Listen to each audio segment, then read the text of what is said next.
language are totally interconnected. There's an entire science behind how to read a menu and what it signals about a restaurant. What's the first thing you look at when you look at a menu? So, Immigrant Food decided to dig a little bit deeper. We wanted to look at the words that restaurants use to describe their menu items. It's not just about cuisine, but it's also about the food choices and the words that are used to describe certain menu items. We reached out to Dr. Cynthia Gordon to tell us how to read a menu and to give us a sense about Immigrant Food's menu. Dr. Gordon teaches a class on food and language at Georgetown University. So now I want to ask you for a how-to guide on reading a menu. Yes. What do you look at when you look at a menu? I think people who design menus always make choices about what they assume the reader already knows, right? I mean, I think you want the reader to feel comfortable with the menu. And this, I think, is a comfortable, inviting kind of menu. You can have the word comfort food on there.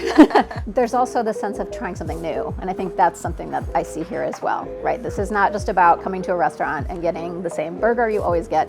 It's about looking through all these different options from around the world and figuring out what appeals to you. So this menu is approved? It's approved, yeah. There's a lot of choice in the menu too, and that's also kind of an American thing. You don't always get that everywhere. Probably will see a lot of English on menus in other countries. You see a lot of English in many kinds of communication in other countries. I noticed on your brunch menu you have a little kind of smiley face and it says kids' favorite. Right. I don't think you'd see that all around the world.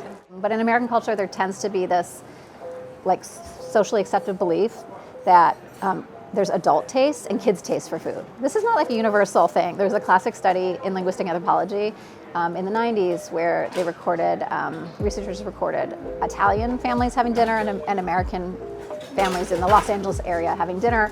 And one of the things that they found was that in the Italian families, it was expected that each member of the family would have their own taste, like their own favorite pasta, their own favorite type of cheese. Whereas in the American families, it was very much expected that adults would like these foods and kids would like those foods. Well, so you made a point about how menus are often in different languages. What do you think that says about American society? So I think it says something about how diverse we are, that people are interested in the diversity that we have in the United States, right? And one way, it's not the only way, but it's a good entryway into a culture is to try the food. When you consume someone else's food, you start to understand them a little bit better. And of course, sharing food is just an ideal site for connecting with other people. So the fact that we now regularly see, boba tea is a thing now. That didn't used to be a thing. The fact that I can look at gazpacho and know what that means, these things are all integrated into American culture. What are some of the quintessential immigrant foods that you think about, like the foods that immigrants have brought to America?